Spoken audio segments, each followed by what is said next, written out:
Bom dia, pessoal. Hoje a gente vai dar continuidade ao nosso estudo de eletricidade. Nós vamos ver a lei de Ohm.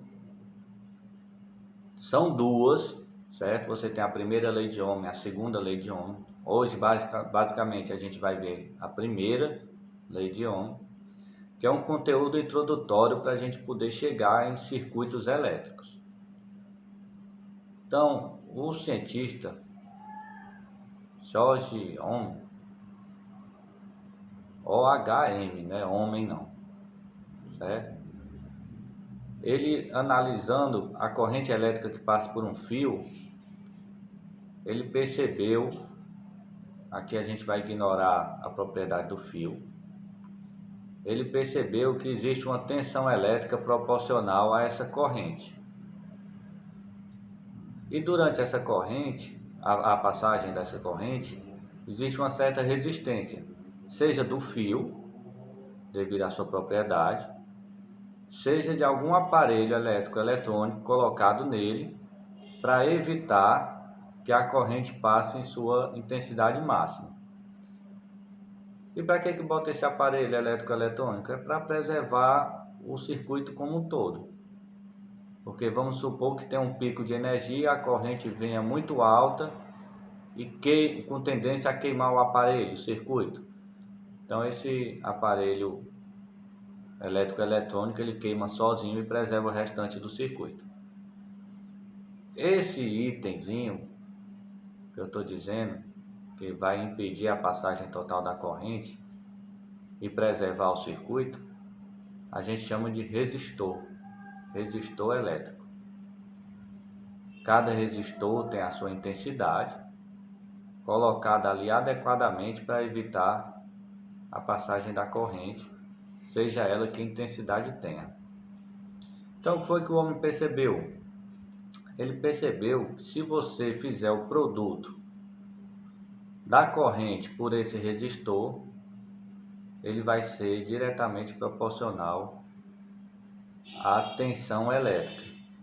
Professor, e o que é essa tensão elétrica? É aquele valor que sai da tomada da casa da gente, que a gente liga o aparelho na tomada.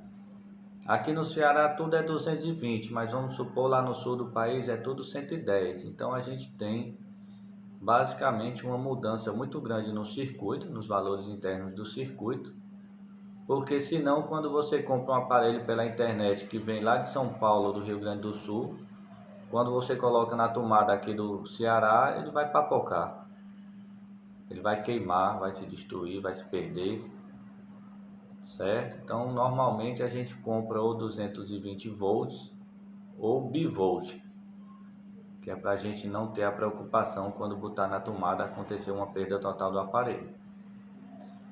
Então a gente vai olhar as grandezas.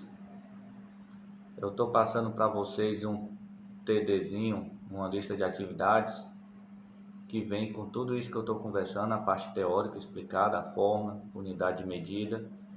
Eu vou repassar aqui para vocês como uma orientação enquanto você faz a leitura. Ficou conhecida como primeira lei de Ohm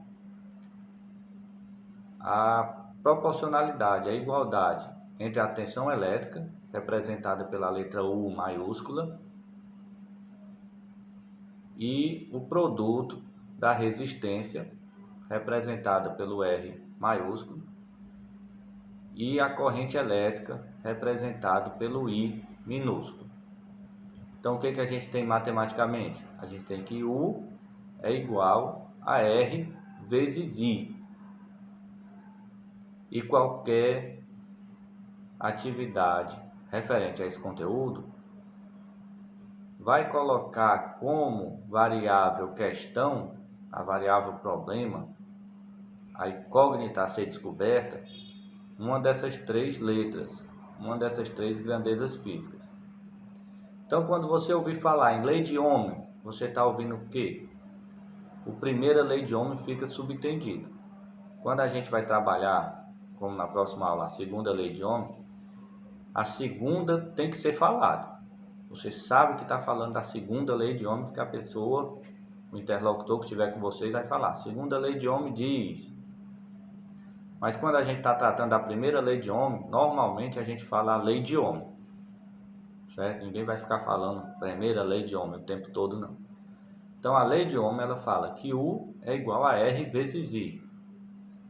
E quais são as unidades de medida? O I vocês já sabem, porque nós já trabalhamos. A corrente elétrica é medida em amperes, que é o A maiúsculo. O R é a novidade da questão, que é o resistor, você vai medir em ohm. No TDzinho tem como é que é o símbolo do ohm, parece uma ferradura, parece o que a maioria dos brasileiros chama de ômega, mas não é, certo? Então você vai botar OHM ou o símbolozinho que está aí no TD de vocês, ou no próprio livro, se tiver alguém acompanhando pelo livro, certo? Quando tiver no capítulo de lei de Ohm. E o U é a tensão elétrica, ou diferença de potencial, ou DDP. Essas três coisas vai servir para representar a letra U. Alguns livros botam no lugar da letra U a letra V maiúsculo, que eu reforço aqui achar inadequado, porque a unidade de medida da tensão já é o V maiúsculo. Tá? Então você não pode ter a grandeza, a princípio, a grandeza física e a unidade de medida com o mesmo símbolo, com a mesma letra, tá? Gera confusão para quem está vendo pela primeira vez, como é o caso de vocês. Então vamos adotar por enquanto a letra U. Depois, quando a gente estiver em sala de aula, que alguém ficar mais confortável em mudar a letra, usar o V maiúsculo, fica à vontade, mas pelo menos você já vai ter uma consistência de conhecimento que lhe assegure acertar um problema, a solução do problema, independente da letra que vai ser utilizada. Tá? Então, reforçando e finalizando nosso encontro, a primeira lei de Ohm, ou simplesmente lei de Ohm, ela é a equação dada pela letra U igual a R vezes I. Certo? Por exemplo, Ferreira, dê aí um exemplo. Você tem que a corrente elétrica é 2 amperes, está passando por um fio condutor e em certo momento encontra um resistor de 300 ohms. Quanto é a DDP desse circuito? Você vai colocar a DDP, letra U, é igual a R vezes I. O R você tem que é 300. O I você tem que é 2. 300 vezes 2, 600. Então você vai ter que a DDP vai ser 600 volts. Tranquilo? Espero que todos tenham achado muito fácil, que de fato é. Então a gente se encontra na solução dos problemas na nossa próxima aula. Um abraço a todos, tenham cuidado, fiquem em casa.